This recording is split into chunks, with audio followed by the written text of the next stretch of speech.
নমস্কার।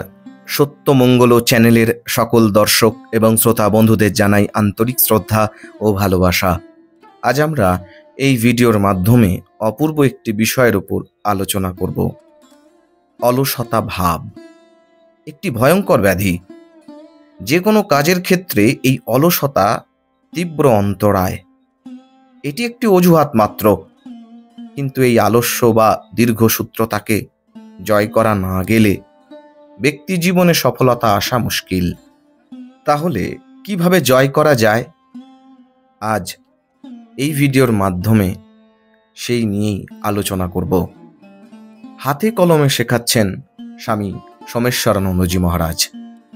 মহারাজ বলছেন, আলস্য বা অলসতা এটি একটি বিরাট বাধা যে কোনো লক্ষ্য অর্জনে। কিভাবে একে জয় করবেন? প্রথমেই দেখুন এটি কিভাবে আপনার মনে দানা বাঁধছে। আলস্য বা দীর্ঘসূত্রতার সময় আপনি কি ভাবছেন? সেলফ টক। কাল থেকে কাজে লেগে যাব, আজকের দিনটা থাক, আজ মুড ভালো নেই, সামনের রবিবারে ছুটি আছে, সেদিন করা যাবে, আজ ভীষণ ক্লান্ত লাগছে, ইত্যাদি ইত্যাদি। এবার কি করবেন? মনে যে চিন্তাটি উঠছে সেটিকে খাতায় লিখে ফেলুন। তারপর লেখাটির দিকে তাকিয়ে দেখুন আপনার মন কিভাবে আপনাকে ঠকাচ্ছে। কয়েকটা উদাহরণ দেওয়া যাক। 1. আজ মুড ভালো নেই, কাল থেকেই কাজটি শুরু করা যাবে।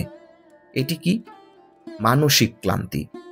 এবার চিন্তা করুন, আগামীকাল আপনার মুড ভালো থাকবে এ কথা ভাবছি কেন? কাল যদি মুড ভালো না থাকে তবে পরশু, কিংবা তার পরের দিন, অথবা তারও পরের দিনের জন্য অপেক্ষা করব। মুডের ওপর ভরসা করে লাভ নেই।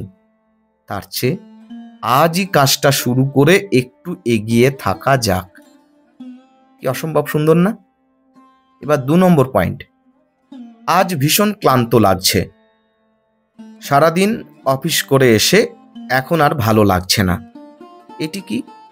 শারীরিক ক্লান্তি। এবার একটু ভাবুন তো, আমি কি সত্যিই টায়ার্ড? এখন যদি আমার ভাই দিল্লি থেকে হঠাৎ ফ্যামিলি নিয়ে এখানে আসে, তবে তো আনন্দের সঙ্গেই তাকে রিসিভ করব। ওদের খাবারের জন্য দোকানে যাব বাজার করতে। এতে টায়ার্ড ফিল করব না? আপনি যাকে শারীরিক ক্লান্তি বলে মনে করেন, সেটি অধিকাংশ সময়ই মনের কল্পনা। অফিসে সারাদিন কাজ করেও সন্ধেবেলা নাটকে রিহার্সাল দিতে হলে আপনি ক্লান্তি বোধ করেন না। আপনার ছেলেকে হঠাৎ হাসপাতালে নিয়ে যেতে হলে দৌড়ঝাঁপ করার শক্তি ফিরে পান, তা যতই ক্লান্তি থাকুক। 3. সামনে রবিবার ছুটি আছে, সেদিন করা যাবে। রবিবারে ছুটি আছে ঠিকই, কিন্তু সেদিন কাজটি করার সময় যে পাবেনই তার গ্যারান্টি কি? যদি সকাল 9টার সময় সেদিন আপনার 2-3 জন বন্ধু আপনার বাড়িতে এসে বলেন, আজ ছুটি, আসুন ব্রিজ খেলি, কিংবা আপনার বস হঠাৎ একটা অ্যাক্সিডেন্টে পড়ে হাসপাতালে গেলেন, অথবা আপনার বাড়িতে কোনো একজন পরিচিত এলেন, তবে কি কাজটি পরের রবিবারের জন্য তুলে রাখবেন? সেই রবিবারেও যদি অন্য কোনো ব্যাপারে আটকে যান? ভাবুন। 4. কাজটা করতে অনেক সময় লাগবে, তাই আজ থাক, কাল করা যাবে।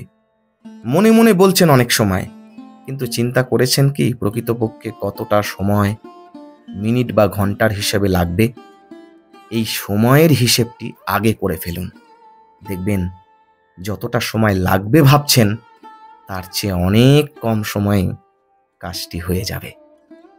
এভাবে বিচার করে কাজ আরম্ভ করলে দেখবেন 1 সপ্তাহের মধ্যেই আপনার মধ্যে বিরাট পরিবর্তন এসে গেছে।